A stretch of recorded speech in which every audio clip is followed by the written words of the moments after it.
allons-y, quoi. Personne n'écrit, personne n'a... Vous écrivez que sur Facebook? Non? Oui. On peut voir ce que vous pensez de Facebook. Bah, moi j'y suis, j'en ai même 2 comptes, tu vois. Mais c'est très... Oui, j'ai Cespedes Vincent et Vincent Cespedes. Et en fait j'avais d'abord Vincent Cespedes, ils m'ont bloqué mon compte parce que je faisais trop de pubs ou je sais plus quoi. Ou je me connectais avec plein d'inconnus trop vite, je sais pas quoi. Donc ils m'ont coupé mon compte, j'ai dit ah non ils m'ont coupé mon compte, ça va pas, donc j'en ai pris un autre, et puis après ils ont réouvert le premier compte, et voilà j'en ai 2. Et donc moi je l'utilise professionnellement, c'est-à-dire que je mets pas du tout de trucs personnels. Je mets, regardez, je mets les articles que j'ai, l'actualité, les films, tout ça. Donc j'en pense quoi de Facebook? Je pense que c'est extraordinaire, ça dépend de l'utilisation que vous en faites, quoi. Je pense que vous êtes, vous, quand je vous observe, hyper dans l'étalage de votre vie privée. On dirait un confessionnal de télé-réalité, sauf que la vie, c'est pas la télé-réalité, quoi. Donc on sait un peu tout de vous, on sait tous vos amis, par exemple, c'est hallucinant. Moi, j'ai pris tellement de faux amis qu'on ne sait plus mes vrais amis. J'ai pris 3000 personnes, je dois avoir 500 personnes que je connais très bien, enfin bien, en tout cas. Donc j'ai noyé tout ça dans du faux. Vous, vraiment, je pense que c'est vraiment vos amis, et en fait, vous savez, dans les dictatures, les fascismes, le nazisme et tout ça, il fallait payer des gens très très chers et faire des enquêtes de plusieurs années pour savoir quels étaient vos amis proches. C'était la vie privée, c'était très compliqué de connaître la vie privée de quelqu'un. Il fallait l'espionner, il fallait demander. Et pourquoi on faisait ça? Pourquoi la Gestapo ou le KGB, par exemple, faisait ça? Parce que pour connaître quelqu'un, il faut connaître ses amis. Si vous voulez vraiment avoir un portrait de quelqu'un, qu'est-ce qu'on cherche à savoir sur quelqu'un quand on est un policier, quand on est un agent secret? On cherche à savoir ce qui pourra le faire chanter en général. À savoir les mauvais trucs. On ne cherche pas les bons trucs. Surtout quand on est de la Gestapo. On cherche à savoir s'il a aidé des juifs à s'enfuir. On cherche à savoir si dans sa famille il y a des juifs. On cherche à savoir s'il est dans la résistance. Tu vois? Donc pour ça, on ne va pas lui demander, parce que lui il va dire non. On pourrait le torturer, mais des fois ça ne marche pas. Donc on va demander à ses quoi? On va demander à quoi? Tu crois vraiment? Bonjour, je suis de la Gestapo, on a des soupçons sur machin, toi qui es son meilleur ami, tu peux nous dire un peu les sales trucs que tu as sur lui? Tu crois vraiment que c'est comme ça que... Les ennemis? Ouais, ses ennemis, mes ennemis, c'est des ennemis, donc ils n'ont pas d'infos. À se faire passer pour un ami. Comment? Ah ouais, là t'as un filtre, ça s'appelle infiltrer un milieu, ça demande 5 ans ou 4 ans. T'infiltres un milieu de la drogue, t'en as pour 2 ans, t'es infiltré, alors si tu te fais griller, t'es mort. Oui, en général, ouais, tu vires parce que c'est quand même très compliqué. Non, comment il faisait pour avoir des infos bien méchantes sur quelqu'un? Une famille? Savoir sa sexualité, savoir ce qu'il préfère, c'était ça les infos méchantes. Les ex, alors qu'ils sont très en colère, ouais le salaud, mais elles peuvent mentir, et puis oui non, c'est pas mal les ex, ça marche. On peut croire aux amis que quelqu'un leur a fait une trace ou quoi, je sais pas. Ah non, ils sont malins. Non, tu demandes pas aux amis, tu demandes aux amis d'amis. Eux, ils ont toutes les infos sur cette personne, mais ils la connaissent pas, ils chercheront pas à la protéger. Donc si ce mec-là a 10 meilleurs potes, tu demandes aux 10 meilleurs potes des 10 meilleurs potes, tu demandes à 100 personnes.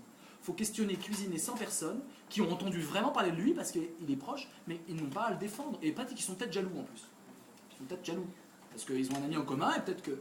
Donc on y va, vas-y, qu'est-ce que tu connais sur... Ah oui, il paraît que, tu notes. Puis il y en a un qui dit il paraît que, puis il donne 2-3 infos en plus. Puis après 2-3 infos en plus. Tu recoupes toutes les infos. C'est un métier à temps plein. C'est des années d'enquête. Vous, en 2 clics de souris, on accède à vos amis d'amis. En 2 clics de souris, on sait qui vous êtes. On connaît vos goûts, on connaît toute votre enfance et votre adolescence, ça va être archivé à vie. Donc là, on est en démocratie. Non mais, du calme. Nous sommes en démocratie.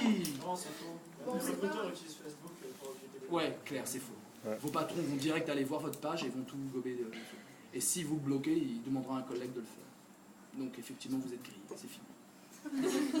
On sait si vous êtes un glandeur, on sait si vous êtes « Salut, je suis sorti en boîte, c'était génial » ou au contraire, quelqu'un qui a vraiment de l'esprit, qui fait des phrases littéraires, je ne sais pas votre métier plus tard, mais en tout cas, tout est déjà archivé. Donc, on est en démocratie quand même. Le pire quand même, à part des patrons peu scrupuleux qui vont fouiller dans votre vie privée et que vous étalez à tout le monde, le pire, c'est que vous ayez des publicités ciblées. Genre, j'adore le surf, aujourd'hui je suis allé au surf, et pop, vous avez des pubs comme par hasard de super planche de surf, achetez le plan. C'est pas tellement grave. Mais le problème d'une démocratie, c'est que ça peut toujours tomber en dictature. On l'a vu en Allemagne en 1933. Démocratie, démocratie. 5 millions de personnes apolitiques. Vous savez, ceux qui disent tous pourris, tous les mêmes.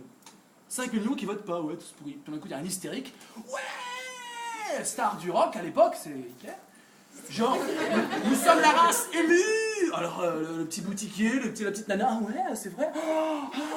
Il y a des ennemis à l'intérieur qui me veulent du mal. Oh, là, j'ai peur, oh, c'est bon. Ah, la vie devient intense. C'est moi qui avais une petite vie comme ça. Oh, ça devient intense. Ah, c'est pas tous pourris. Il est pas pourri du tout, lui. Moi qui connais rien à la politique, qui ne sais même pas ce que ça veut dire, je vais voter pour lui. Hitler a mobilisé 5 millions d'apolitiques. C'est ce qui a fait tomber une démocratie en pleine dictature. Victoire d'Hitler, en pleine démocratie. Qui nous dit que demain, vous qui êtes une génération, la plupart, où vous allez peut-être pas spécialement voter tout le temps, en tout cas peut-être pas vous, mais en tout cas il y a beaucoup d'abstention en ce moment. Imagine une personne totalement hystérique qui déchaîne les passions, et qui a un discours de haine, et du coup on a peur à la fois, puis on est fasciné, et à la fois, la vie devient super intense quand on le voit à la télé, et puis qui dit il y a de l'ennemi intérieur, toujours de l'ennemi intérieur pour qu'on s'en... Il y a des gens méchants qui viennent voler notre travail, les gens, en plus ils sont des méchants, comme si un immigré, un pauvre mec surexploité, je veux dire, qui gagne pas d'argent, qui vit dans un taudis, qui vide nos poubelles quand même, parce qu'on n'a même pas envie de les vider nous-mêmes, comme si lui, il a quitté son pays juste par plaisir pour nous voler notre plat. Enfin, toi, c'est juste un discours délirant. On est en discours délirant. Je veux dire, vous savez ce que c'est quitter son pays, même quand c'est difficile. On ne quitte jamais son pays comme ça. Chouette, tiens, je vais voler les choses en France, parce qu'en France, c'est bien. C'est délirant. C'est pas comme ça que ça marche. On quitte ses proches, ses amours, ses référents culturels, les gens qui parlent notre langue, pour aller dans un pays où on ne parle pas notre langue, où on nous regarde mal, etc. Juste pour voler quoi, en français? Qu'est-ce qu'on va voler? On descend les poubelles et on vole. C'est délirant. C'est un système délirant. C'est une vision du monde, c'est une paire de lunettes totalement délirante. C'est pas comme ça que ça marche. On quitte un pays parce qu'on crève de faim, parce qu'il y a une dictature, parce qu'on est exploité, parce qu'on veut plus de justice, parce qu'on a des enfants vraiment à nourrir et que là, pour le coup, quand on les nourrit pas, ils meurent. C'est pas simplement le pot de Nutella ou les céréales du matin, c'est juste... Et donc on se dit, la seule solution, c'est voilà, c'est partir. Et c'est un déchirement. Quand vous connaissez, quand moi j'ai beaucoup d'amis qui sont comme ça, déracinés, c'est un déchirement. Moi, je les rencontre en leur serrant la main, c'est mes vendeurs de fruits, et je parle avec ces gens-là. Et après, on découvre un peu, c'est une paire de lunettes différente. C'est la galère totale. La galère. En plus, ils payent les impôts. Hein. C'est pas des gens qui payent pas des impôts, ils payent les impôts, ils aident, et ils peuvent même pas voter. Ils restent 10 ans en France, 15 ans, ils parlent parfaitement français parfois. Ils ont des enfants en France, ils payent des impôts, mais ils n'ont pas le droit de vote. Je veux dire, ils sont juste... Et nous, on nous donne une paire de lunettes, par exemple, je ne dis pas du tout que c'est une dictature, ça reste une démocratie, il n'y a pas de problème. Mais, vous voyez, un discours se durcit un peu, mais vous continuez d'étaler tout ça. Il se trouve que ça peut changer. Et si jamais on tombe en dictature et qu'on désigne un bouc émissaire, toute votre vie va être archivée. Je veux dire, l'Allemagne nazie qui cherchait la chasse aux juifs, avec Facebook, elle était, mais alors pas besoin de faire les enquêtes que je vous racontais, 100 personnes pour comprendre une personne, ça se fait tout seul. Je veux dire, le réseau d'amis, vous l'affichez sans aucune honte, vous avez vos meilleurs potes. Vous prenez même pas un pseudo. Il y en a quelques-uns qui prennent un pseudo, mais vous, c'est vraiment votre nom, votre prénom. Vous faites des rapports de flics à longueur de journée. Vous remplissez des rapports policiers, vous-même, comme les petits de la télé-réalité adorent avoir des caméras qui, tous les jours, les filment. Parce que c'est ce qu'on vous montre. C'est super d'être dans un casting permanent.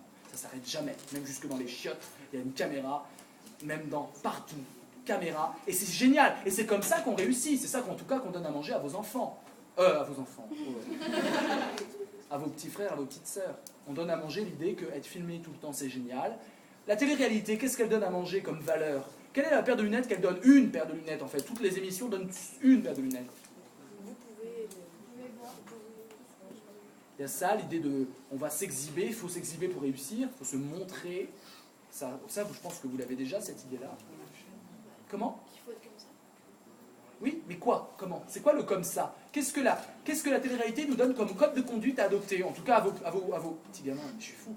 À vos petits frères et petites sœurs qui vont en manger pendant 15 ans. Parce qu'ils vont en manger pendant 15 ans. Pendant 10 ans. Télé-réalité, ils vont là, ils vont participer, et les lunettes vont venir. Être parfait. Être parfait, non, ils sont jamais parfaits. En réalité, ils sont jamais parfaits parce qu'il y a un jury qui les frappe. Ça pourrait être vous. Non, c'est pas... Mais quel comportement on veut que les candidats aient? S'identifier. S'identifier aux gens. Ils sont tapés dessus quand ils s'énervent. Hein. Ils sont punis quand ils s'énervent. Ils n'ont pas le droit de s'énerver. Est-ce qu'un mec a déjà pris une chaise et foutu la chaise sur la tête du jury? Vous mettez des vrais jeunes et vous leur parlez mal quand on en parle comme ça, ils déchirent le jury. Ils déchirent le jury. Vous mettez 15 jeunes athlétiques sur une île déserte Et il y a les mecs qui te filment. Reste en équilibre pour survivre dans l'île. C'est vachement utile pour survivre, tenir en équilibre comme un blaireau sous le soleil. Mais tu déchires tout. T'entends une voix qui dit fais du mal à machin et t'auras de l'argent. D'où tu parles? C'est pas la vraie jeunesse qu'on montre. C'est quoi qu'on montre? C'est quoi qu'on montre? Quel est le modèle d'une fausse jeunesse, d'une jeunesse trafiquée qu'on montre aux gens, aux petits enfants d'aujourd'hui? Les trucs américains. Non, ils sont pas spécialement américains. Ils chantent en français, ils parlent français. Une jeunesse qui veut... Qu'est-ce qu'on montre comme modèle de la jeunesse? C'est-à-dire que le petit gamin de 8 ans, il dit « Ah, ce sont des jeunes de 20 ans, ah, c'est comme ça qu'ils font et c'est comme ça qu'ils réussissent. » Le premier, le gagnant, il a fait ça et ça et ça. C'est quoi le ça et ça et ça? Quel est le modèle que l'on montre aux jeunes? Hein? Ouais. Hypocrisie absolue. Première règle. Plus t'es un salaud fini, quelqu'un qui va dire « Je t'adore et je t'élimine », plus tu réussis. C'est-à-dire que toute solidarité doit être factice. C'est juste faire semblant. On est les meilleurs amis du monde, nous sommes les rouges contre les jaunes, etc. Et on va tous s'entretuer. Il n'y en aura qu'un qui... Ah, la fin. Désolé, t'as perdu. On se bat en groupe solidaire pour avoir plus de fruits le soir. C'est ridicule. Vous mettez des vrais êtres humains là-dedans. On a une corbeille de fruits, nous les jaunes, ça veut rien dire. Nous les jaunes, on a gagné des fruits. Qui a faim? Qui a faim? Qui a faim? Je crève de faim, mais toi, tu es carrément comme ça. Bon, vas-y, peut-être qu'on peut partager. Non, là, il faut pas. C'est la règle du jeu. Et on respecte toujours la règle du jeu dans la réalité. Toujours. Il n'y a jamais quelqu'un qui remet en question la règle du jeu. C'est pourtant des jeunes qui ont apparemment du cran. Jamais, c'est toujours « Oui, j'obéis. Oui, la voix. Oui, j'obéis. Oui, j'obéis. Je suis jeune et j'obéis. Je suis jeune et j'obéis parce que je réussis si j'obéis. J'obéis. Ah, j'obéis. Ah, le jury m'insulte. Ah oui, jury, j'obéis. Oui. » Dans ce cas-là, est-ce qu'il y a encore vraiment de l'humanité? Non. C'est des robots qui obéissent. C'est des larbins. On vous montre que finalement, il faut être des petits larbins pour réussir. Des gens qui désobéissent jamais. Des gens qui disent jamais non. Oui, oui, oui, oui, oui, oui. Et plus c'est idiot, plus vous obéissez. Enfin, pas vous, eux. Mais ils nous montrent ça comme modèle, oui. C'est pas un peu ce qu'on nous apprend à l'école?